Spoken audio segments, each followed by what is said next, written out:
Welcome to the White Knuckle Podcast with your hosts, Jason Science and Dr. Clint McCoy.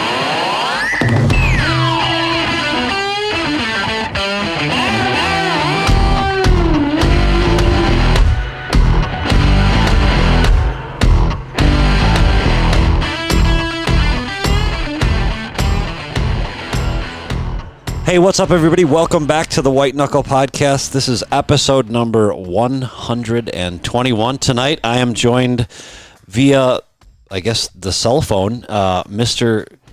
Clint McCoy down in Illinois, and in an undisclosed location somewhere in the United States, Mr. Wes Delks from Real World Wildlife Products. Guys, how's it going tonight? What's up, boys? Fantastic. Glad to be here. Me too.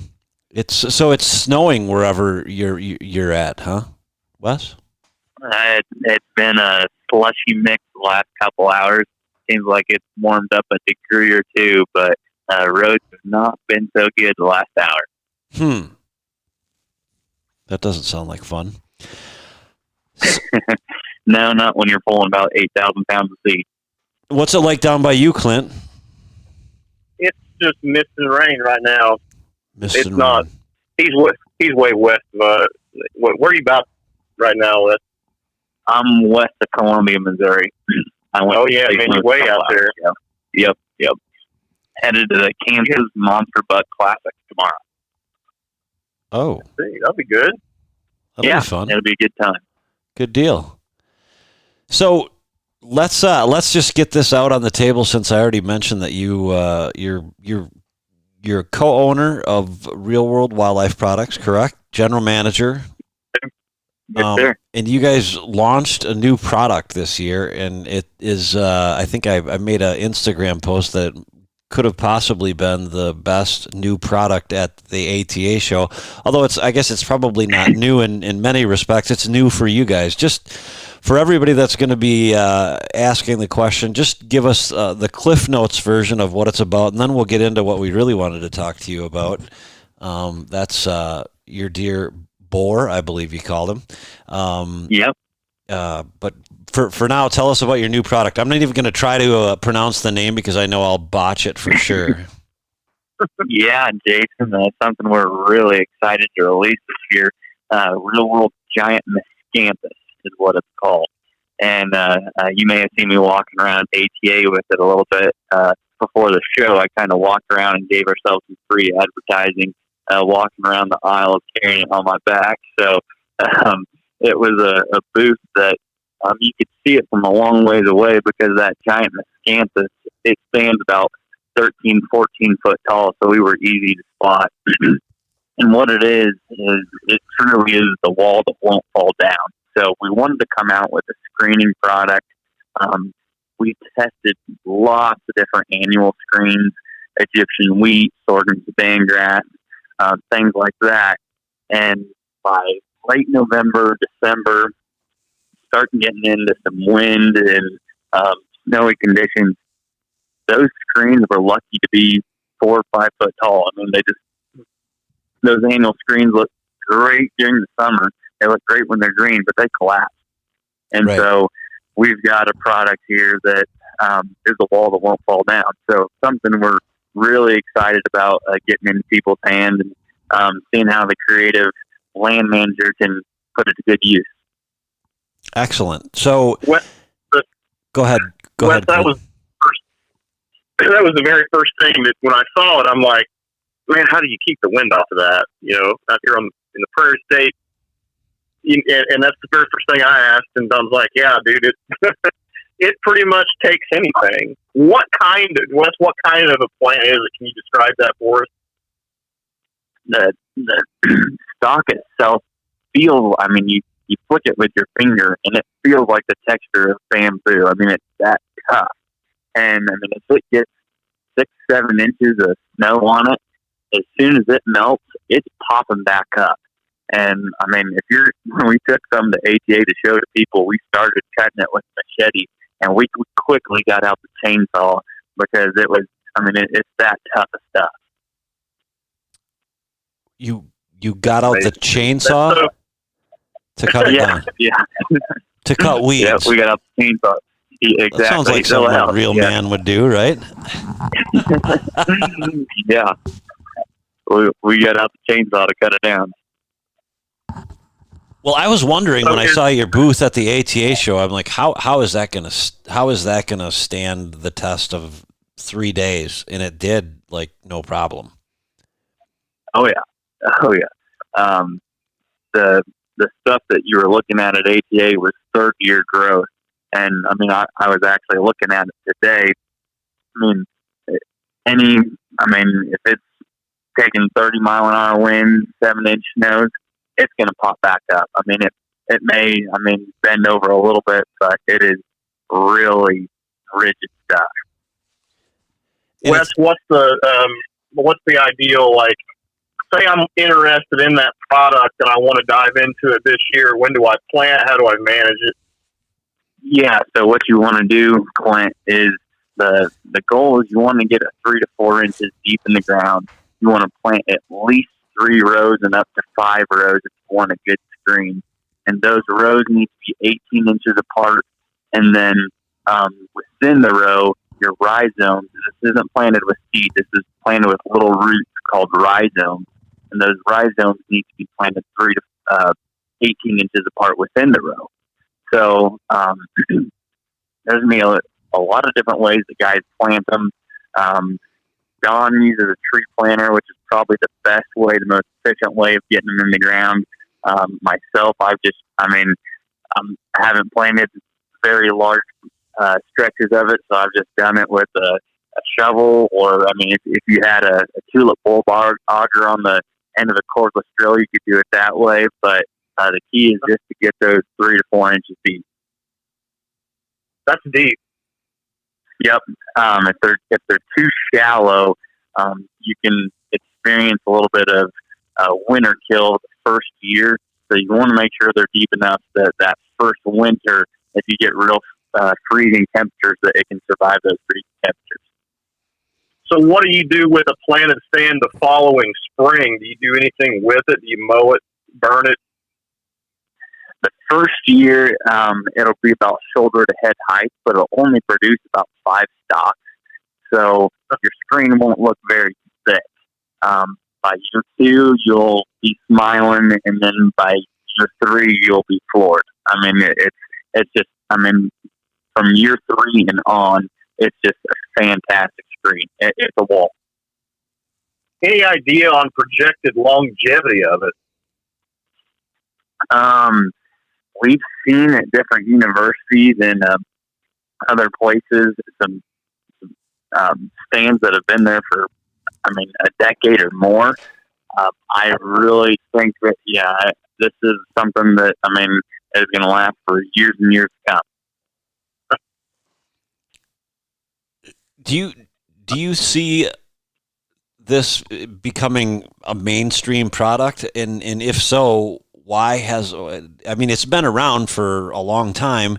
Why hasn't it been used before? I think the biggest thing is there is quite a bit of upfront labor. It's pretty intensive. A lot of guys that, food plots have been around for a long time, but land management and specifically, whitetail management, has just become, more and more ever increasingly popular. So the guys, the market for whitetail fanatics in the land management side just continues to grow.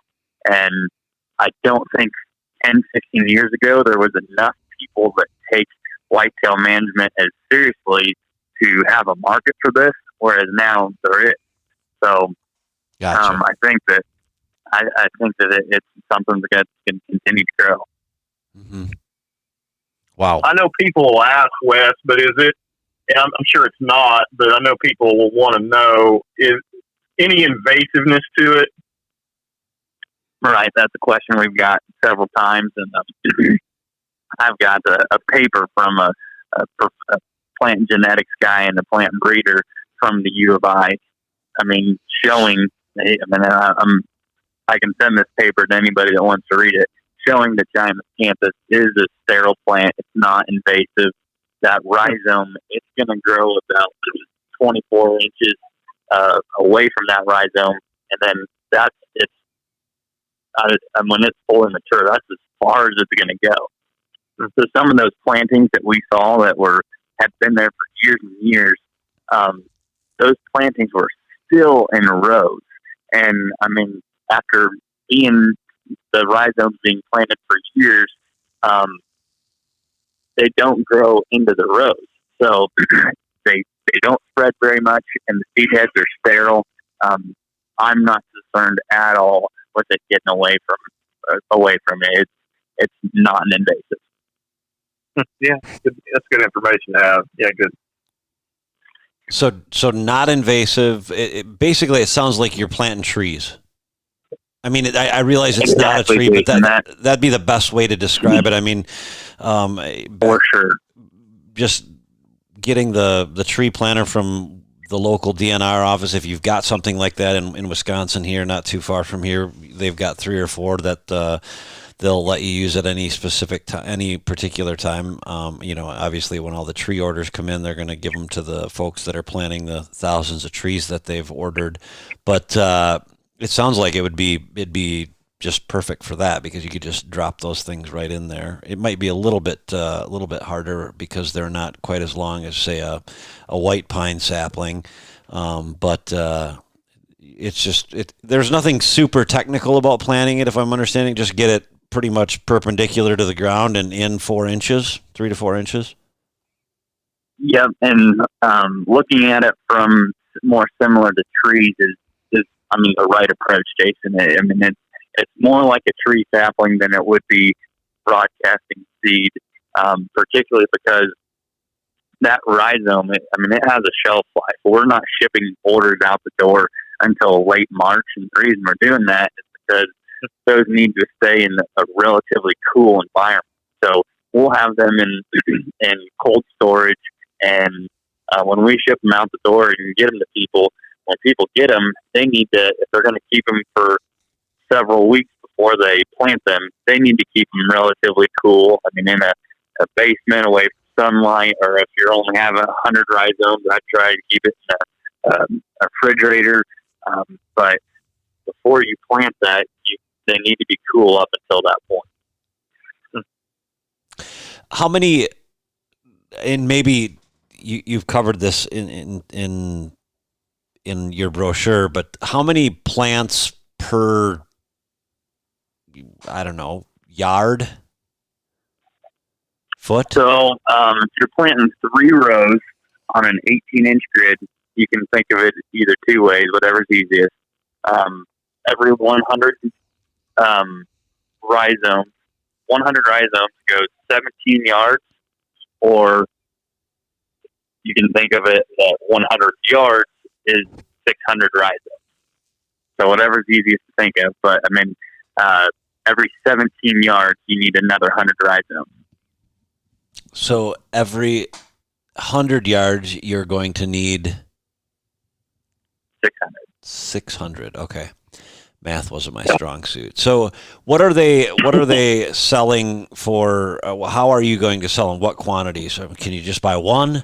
Obviously, probably not. But how is it that you guys are going to be offering them? We are selling them on our website in 100 rhizome bags, and those 100 count bags retail for $70. Okay. If you buy 20 bags, there is a price break. It goes down to $55 a bag. Wow. So it's not a cheap date by any stretch of the imagination. No, but it's not cheap. Nothing that's worthwhile it's a perennial that comes exactly. It's a long term approach. This is a screen that you're not going to have to plant year after year. Once you got planted, it's going to be there. Right. And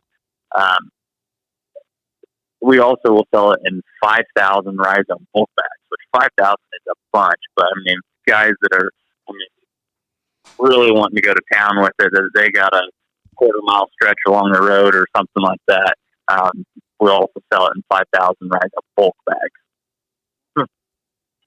So we had that conversation actually this weekend. We're on one of our clients' properties, just he'd gone through his first season, and we were kind of going through it. And actually, we were out there just doing a walkthrough and then helping him set up one of those Cuddy Link systems. And he's got a lot of open pine trees that are on the south-facing side of his property. And I don't know whether it would work or not, I said, but that's something you really could look into. He's going to need a couple of 5,000 bags to get it all done. But by the time he's done, he would effectively shut off people being able to drive by. It's got a super high deer density area, and it would, it'd be perfect for that application. I just wonder, how much sun does it need? Yeah, it's a species that's going to do best in high sun and good drainage. It really doesn't like its feet wet too much, and it's not going to do the best in shaded areas. The well-drained soils with more sun is where it's going to perform the best. So sandy soil with sun is going to be good. Sandy, it's going to be fine, but your typical Midwestern soils. Good Illinois dirt. That's where that 14-foot stand that was at ATA. That's where that stuff's from. Okay. Our dirt isn't quite that good up here. Yeah. With that being said, though, if it's not 14 foot, but it's 8 foot, 10 foot, that's still providing a good stream.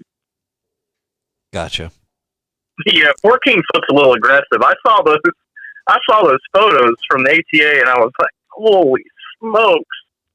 Like, I was joking around with my brother. I was like, I bet they knifed nitrogen in that thing. Went there and just put anhydrous right to it, man. Well, here at Real World, we're not the sneakiest guys, so we got to build some tall walls to get to our stands and whatnot.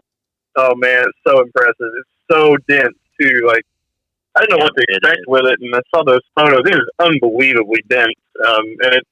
This is something that I've never really done or worked with when it comes to screening anything. I feel like my application may be different than a lot of maybe some land managers or owners. Most folks are going to use this to keep everybody else's eyes off your stuff. But I think probably my application would be to being able to sneak in somewhere.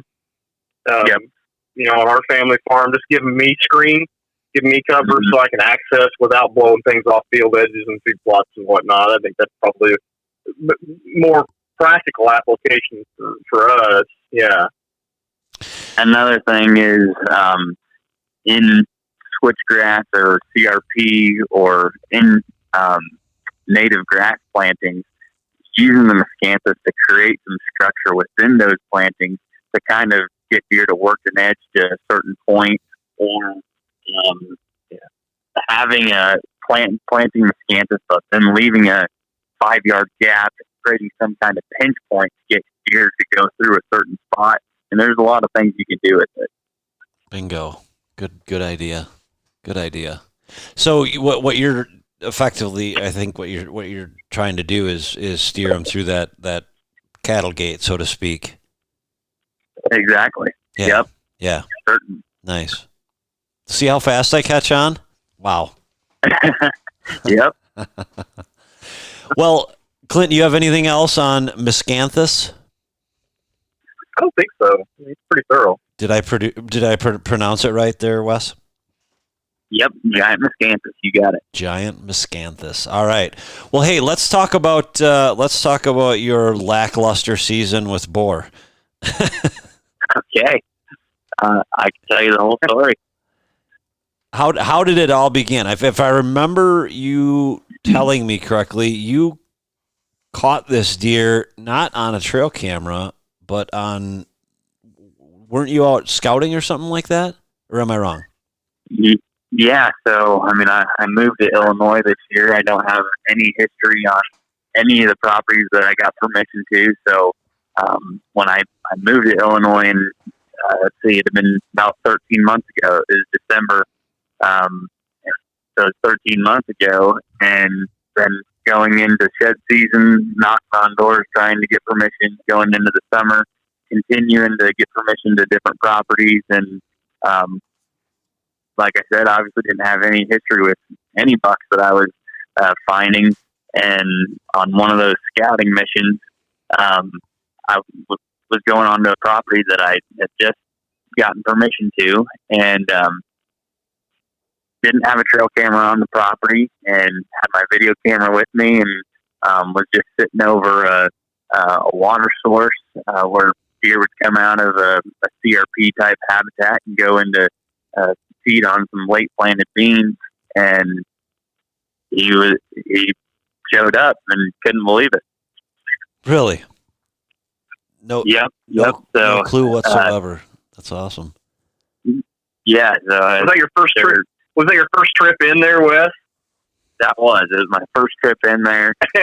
I saw a little buck and a doe, and then he was the third deer I saw that evening, and I was like, oh my gosh, I've got a deer to hunt here. So you knew right off the bat when you laid eyes on him, like, yep, he's the one. So he was sideways when I first saw him, but then he started walking away a little bit and turned his head and looked back my direction. And at that moment, I was like, that's a booner. That's a stud. So what next? So Wes, what did you, that's what I was going to ask Jason, like, walk everybody through your approach through the rest of the summer. So at that point, I felt like I knew where the general area he was bedded, and I knew the soybeans that he was feeding on, and it really crossed my mind, Clint. I was like, I'm not even going to hang trail cameras. I know what this deer is doing. I don't want to get aggressive. I want trail cameras that help me, not hurt me. I'm not even going to hang cameras. I'm just going to come back here in late September and see if he's still doing what he's doing. But guys like you and I, we live for those pictures. Can't help it, can you? Yeah, can't help it. You just can't stop it. So, I ended up, was super unintrusive. Never went into any woods, just hung cameras, literally on the edge. And where I did, it was a spot where farmers and stuff would have equipment and mow the tall grass as well. So, like as unintrusive as possible, and got pictures of them throughout the summer. Got pictures of them in September, but in September, those were all nighttime pictures. And so really going into October, I didn't have any daytime pictures of him anymore. So I just decided that I was going to wait until he was a little more huntable.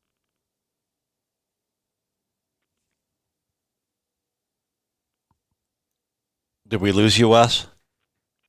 Nope, I'm still here. I got you. Oh, okay. Sorry. Wes, that's a good, that's a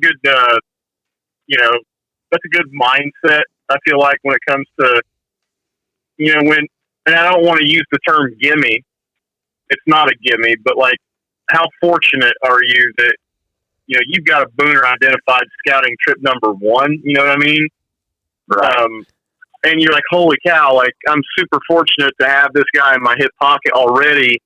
Why crowd him with a bunch of cameras that may not be giving me, actual actionable season data on him? He's going to be out there feeding in those fields, and you'll get a ton of cool photos of him, but is it useful? Exactly. Is that data you're going to have there? Is it worth the pressure? I guess is the right way to put it. Yep, exactly. And the kicker with all this was close to that late planted soybean field was another field that did not get planted, and the landowner told me, "Hey, if you want to plant a food plot in that field, you can plant as much acreage as you want. So I planted 7 acres worth of deadly dozen. Yeah. You went So I deep. had a 7 acre. Yeah, I had a 7 acre food plot there. Yeah. What made 7 the magic number? Why not 8? Just the way it laid out. Oh, gotcha. Okay. Yeah. All right. So did he shift, Wes, once velvet peel happened? What did he do then? Do you know? I was worried about it. I was worried that as soon as velvet came off, he would shift, but not at all. I mean, I had a picture of him from July till probably the first week in December, at least once a week. So, I mean, he really didn't move. So that makes him super huntable. When you get one that doesn't, you can identify that he doesn't shift. Man, you're in good shifts there. I knew he was there, but like I said in September, it was just nighttime pictures. October, still just nighttime pictures, and I just played it safe. I had other bucks to hunt, so I went and hunted other deer. Ended up killing a different buck on November 6th. November 7th and 8th, I was in Indiana. In the evening of November 8th, I got a picture on a cell cam on that property right at last light. And it was probably dark, but as big as that plot is, he could have been in that plot during daylight. And on November 8th, when I got that picture, I was like, it's game on. It's game on. So, prime time in the rut, I started hunting them really hard. Yeah, I feel like that's super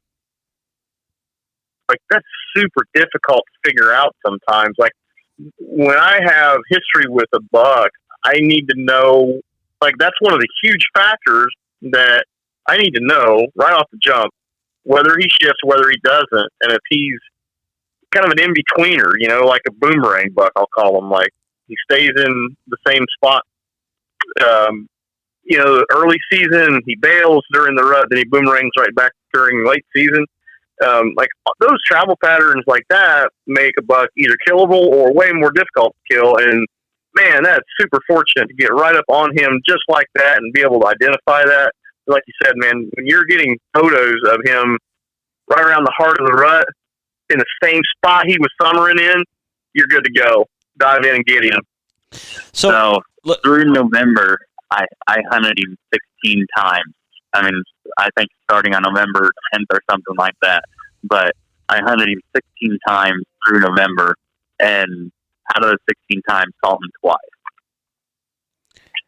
Wes, let's just back up for the slow kids like me here. When you say you had him in an area, how big is this area that you could actually access? And I guess how much ground did you feel that this guy was covering? And was it all on the property that you could hunt? Or did you have to deal with neighbors? Or how did that? Oh, yeah. Just to put the whole story into context. Yep. So food plot and timber combined was only about 35 acres. So pretty small. And this is connected to woods that other people hunt as well. That particular 35 acres, I was the only person hunting it. So that was nice. But it's connected to very heavily pressured timber as well. Mm-hmm. Wow. Okay. So 35 huge acres. So what did you hang? 2 cameras? I had on that 7 acre, I called it my mega plot. On that 7 acre deadly dozen plot, Mm-hmm. I had a hay bale blind, a big blind that I made out of hay bales. Like I said, I don't have any history with this property, so I was trying to be extremely conservative. I didn't hang any stands before season. I mean, on October 1, I didn't have a single stand on the property. I just had that hay bale blind built, and that was it. And so I had a cell cam close to that hay bale blind, and basically was just monitoring the deer that were using that food plot. Okay.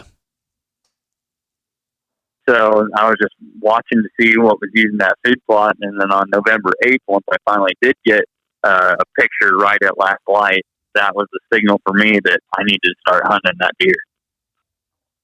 Yeah, Wes, and going back to your, realizing that he's not a shifter, come October 1st, you still don't really know all that, and so sometimes I don't think it's a bad thing not to have a bunch of stands hung for a target deer on the opener, especially on an animal like him, you don't have that a couple years worth of intel and history with him. Why go all in, and hang a pile of sets in September, and then all of a sudden, shifted, gone, and I've just put in a bunch of man hours. Exactly. May or may not pay off. Yeah, that's a good play. Exactly. That's smart. Let me ask you a quick question. If you'd had 135 acres, would it have changed your approach? No, not at all. I Why not? didn't want to booger him up. Okay. You were just so petrified that you were going to booger him. Okay. Yep. Would not have changed it. So did you know, so you've got 35 acres. Did you, once you saw him, you didn't go into the timber, you didn't intrude. Did you already know the timber? Did you have an idea how it laid out, or were you looking at it from the air? Previous. I was just looking at it from the aerial perspective. Okay. But the way that it laid out, I kind of knew where I wanted to sit. I mean, when things started heating up, when November got here, I kind of knew where I wanted to be at from just looking at the aerials. And, but it was trial and error type deal. I mean, I had lone wolf, stand in 6 and ended up sitting in probably 4 or 5 different trees probably on the property, maybe 6. Mm-hmm. So, and on November 15th, I saw him in the morning at 58 yards, and I thought he was just this is actually a dead end wood. So it's connected to bigger timber, but it's a dead end. Mm-hmm. So, I saw him at 58 yards, and I kind of wondered if he'd just loop through the woods and come back through the timber, but closer to me on a different trail. So I sat there all day, and I saw him again that evening, but he was on the same trail he was in the morning, going the opposite direction at 58 yards again. So I never had a shot. Wow. Did you think it was over at that point? No. I saw him November 15th twice during the day, and I thought I was still in the game. I kept hunting hard. I mean, he wasn't boogered up. I knew he was in the area. It was still great hunting late November. I thought I was still in the game, so I hunted him hard through late November. And I mean, every time I'm sitting there, I'm thinking, this could be the day. This could be the day. And late November came and went. Never had an opportunity. And early December, I had it was like the 5th, 6th, and 8th or something like that. But early December, there was 3 out of 4 evenings where he walked into that Deadly Dozen mega plot in daylight in the evening. And I was like, okay, I got to start hunting them.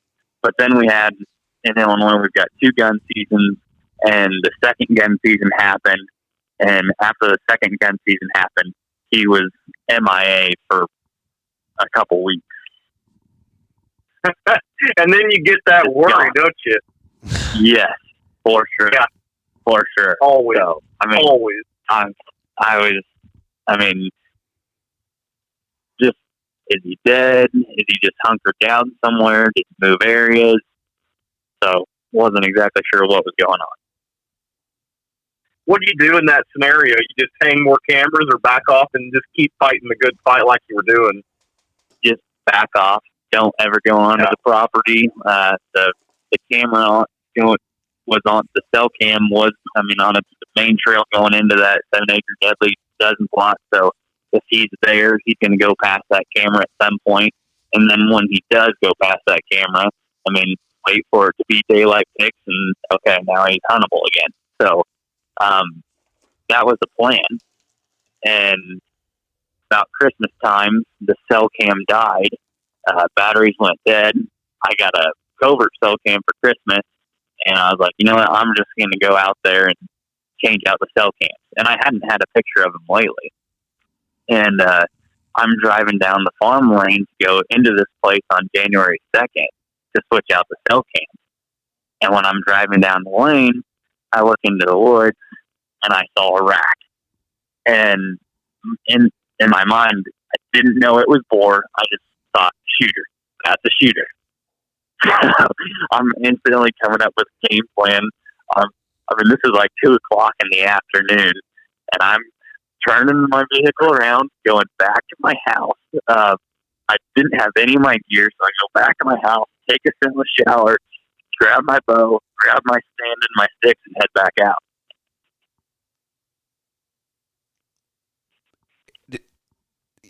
Did you have any idea where you were going to go?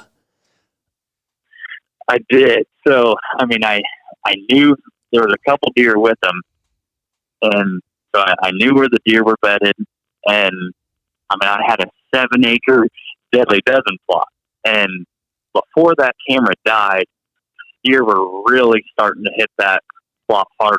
So, that time of year, the nitrate levels in Nebraska species are going down. Those are more palatable. That December, we had a few sunny days, so the cereal grains in there are pretty green, and those are palatable. So that deadly dozen plot, after Christmas time, was the deer in that area were starting to hit it pretty hard. And so I knew where some deer were bedded, including a shooter, and I thought they would probably go to that deadly dozen plot tonight. So, my goal was pretty simple: get in between them and food. And that's exactly what I did.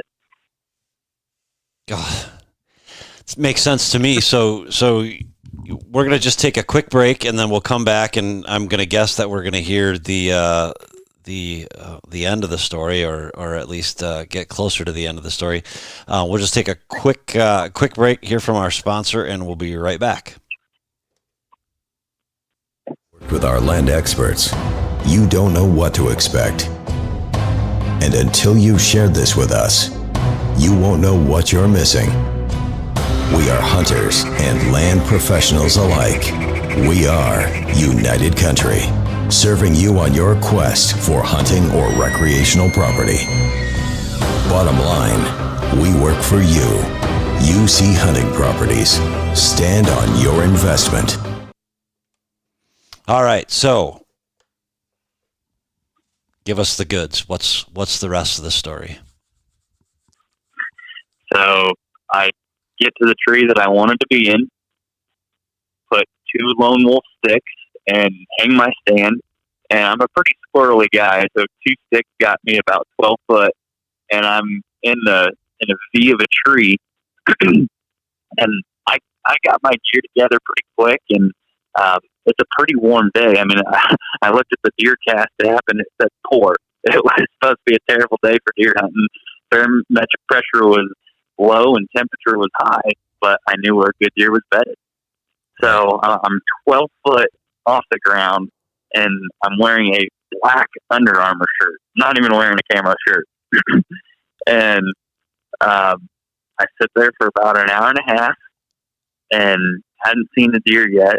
But I can see a creek crossing where I had gotten pictures before, and I see a buck at that creek crossing, and that's probably about 70 yards away, and he was headed generally towards me. I thought, okay, I'm going to go ahead and stand up, get my bow ready, and there's a point where deer come up the hill where you can't see them in that spot, and then they pop up the hill at about 50 yards.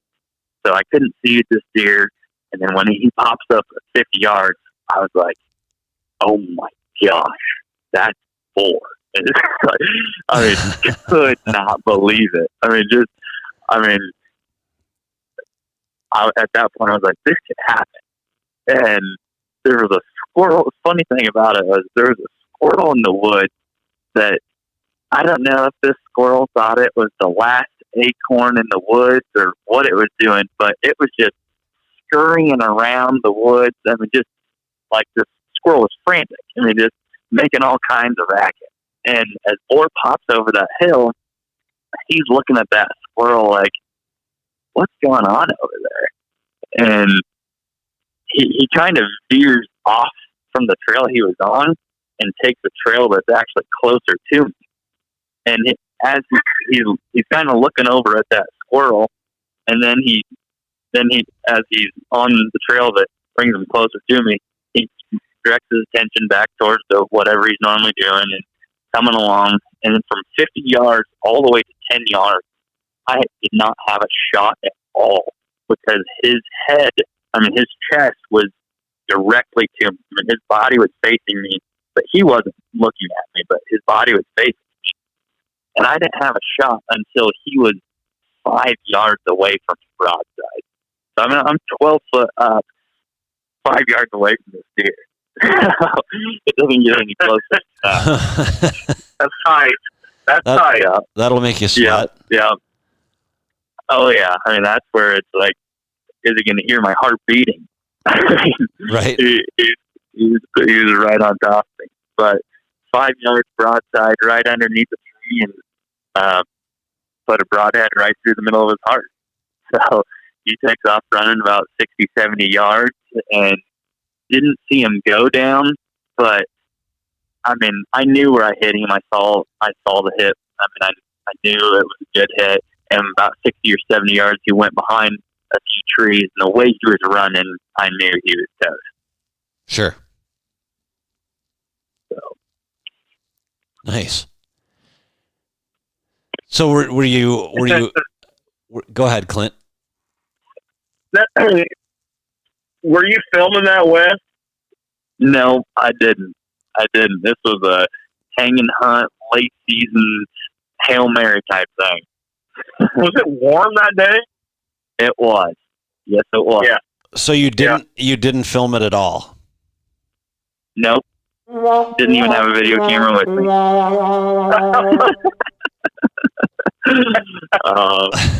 You've been waiting on that for days. You've been waiting on that. Yeah, I got in trouble there, didn't I? You did, but you did a really good shot on the deer. So you accomplished your made mission. up for it.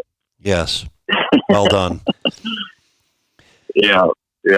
So do you attribute your success primarily to a lack of intrusion, and that's what kept that deer using that 35 acres because he wasn't getting pushed out? I think it was a few things. I think it was hunting the edges and leaving the core of that 35 acres to the deer. I mean, I don't really think the deer knew they were being hunted. I mean, I was accessing it from the edges. My wind was blowing out into open ag fields. That particular hunt was the most aggressive I'd been that year. I mean, it really was a Hail Mary sit. I wouldn't have typically been sitting in that tree. But then the day of the hunt, I'm going to have to give it to the lone wolf hanging hunt setup. I mean, super quiet, super mobile. Would not have been in that tree if it wasn't for how comfortable I was with that setup. I probably sat 36 that year using those sticks and stands. And then lastly, I mean, 7 acres worth of deadly dozen that the deer were just really hammering at that point in the season. I mean, all those factors combined led to 176-inch deer 5 yards away from me. Wow. That's not going to happen every year. Well, we can do our homework to try and make it happen. Absolutely. So I'm going to try to make it happen again. That's what keeps you coming back, doesn't it? Yep. It was 11 days after I shot 4. It was exactly 11 days. I looked at my wife, Madison, and I said, okay, 11 days since I shot 4. I'm ready to do it again. So that's just kind of the way I think whitetail hunters are. I mean, we love the chase, and I mean, we enjoy the moment, but we're always looking forward to the next one. On to the next one. Yep. So you weren't the only one in the house that had a good year, correct? My wife shot her first deer. Yep. And it wasn't just any first deer. It was her first deer ever. It was a buck that she'd missed earlier in the season, and then had sweet redemption come late season. That's awesome. It was a pretty good buck, if I remember correctly, wasn't it? Oh, he wasn't a giant by any means, but he was a big bodied deer. For a first deer, that thing was pretty good, Wes.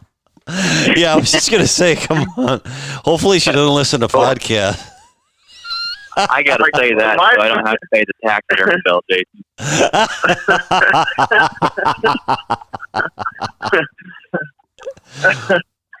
Well done. That was a pretty good first deer.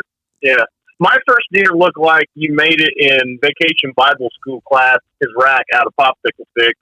So tell her that. I've shot a few deer that I could pick up over a log by myself. I mean, when you're getting started out, I mean, not everybody's lucky to shoot a deer like you did. Isn't it great to hunt with your wife? It is. What I love about it is when we first started dating, I mean, I would have never dreamed that she'd have shot a deer, but she gets it. Like obviously I talk about deer all the time, and she gets it. She understands it now. It's nice that she's not put off by it, but she's encouraging and she understands it. And, I mean, that goes such a long way for a deer hunter to have, a spouse that's encouraging and understands how seriously you take it. Yeah, I agree. That's great. And it enriches when she enjoys it, boy, it's great. I've got friends and family that have wives that aren't into it and they don't get it. Like you hit it on the head. Like when your wife gets it, she doesn't question why you're going out at 11 o'clock at night to go hang a stand. You know what I mean? Exactly. She gets it. Yeah. Or like when I'll, call her and say, hey, we got some dragging to do. And it's like 1 o'clock in the morning before we get back. I never hear mine complain, and I know yours is the same way, buddy. That's great. Exactly. That's awesome. Bless. So what plans have you got to duplicate this next year? Well, I've got a few that I'm following. Got a couple that I'm pretty sure will be over the 170 mark, but by no means is that going to be the standard. So I've got a few that I'll be chasing for sure. And I mean, now that I've got a year under my belt of watching some of these bucks, I'm going to be doing everything I can this off season to lay out a game plan to be as prepared. I mean, as unprepared as I was for this past season, I'm going to be as prepared as I can be this year. That's for sure. That's all you can do, right? That's right. Starting stand prep now. It's just one thing to the next. Stand prep, and then shed season, and then food plots, and then scouting, and then we're always doing something, right? Right. Wait, you forgot turkey season. Hunting. Yeah, I was just going to say you forgot that. No, brother. I don't know if I'll be chasing. No. Oh, come on. You don't turkey hunt? What's the matter with you? Oh, I've shot a couple, but it just didn't really trip my trigger too much. Clint, what do you have to say about that? That's blasphemy, but I would expect that from someone who's a boiler. I anticipate that. Like, poor old boilers just can't figure out those turkeys. Yeah. Oh, once you shoot one turkey, you've shot them all. No, we need to make turkey hunting great again, man. Oh, boy. I should have been ready with the sound effects on that. I mean, every 140-inch deer looks different from each other, but, I mean, you look at 30 toms, and they all look about the same. That's the point. That's definitely about the point. Oh. Yeah. I'm speechless. You're going to hurt Clint's feelings. Oh, no, man. Each to their own. Right. Yeah. Different strokes. It's fun to chase them. Yeah, I get it. It's fun to chase them, though. I waste about 8 weeks.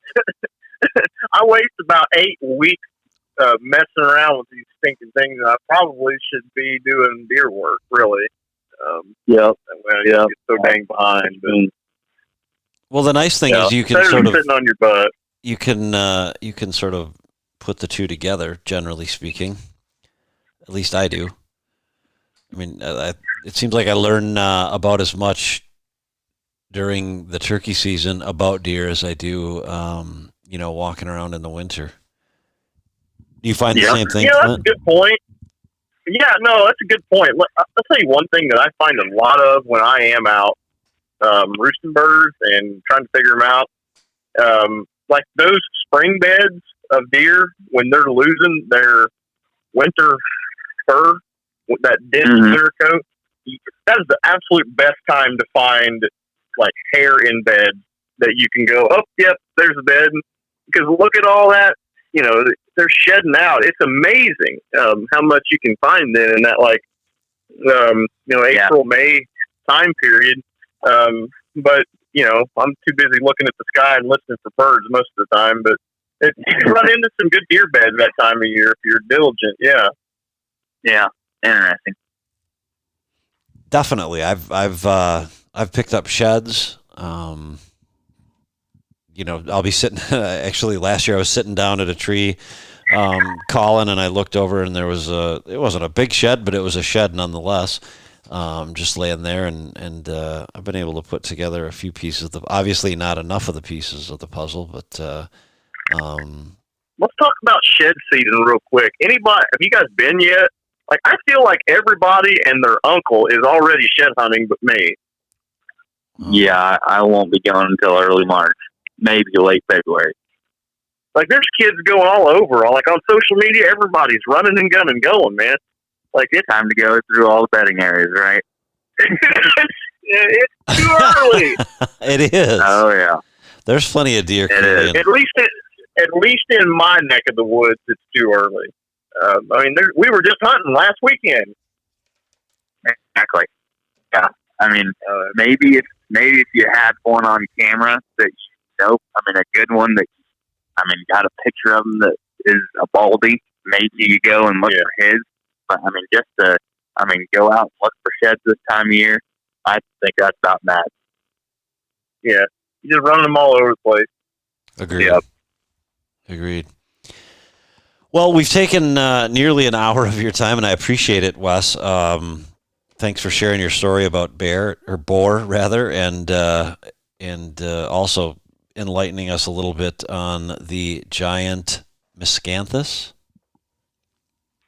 Glad to be on the show, Jason. Yeah. Thanks for taking the time, Clint. Anything final from you? That's it, man. Always good talking to you, Wes. Be careful out there as you head west, brother.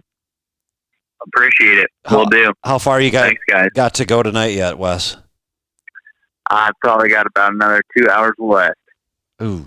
All right. Well, drive safe and have a good rest of your night, and thanks again for coming on. Thanks, guys. All right, guys. Have a good one. Thanks. See you guys. Okay. Bye-bye. Well, there you have it. Another episode of the White Knuckle Podcast. We hope you enjoyed the show and hope you picked up a few nuggets of information along the way that you can use down the road. I want to take just a second and thank our partner in this endeavor, and that is UC Hunting Properties. Without them, this couldn't be possible. You guys all know that I work with UC Hunting Properties, and they're actually nationwide. I would encourage you, for any of your property needs, go to www.uchuntingproperties.com. Thanks for listening. Jason out.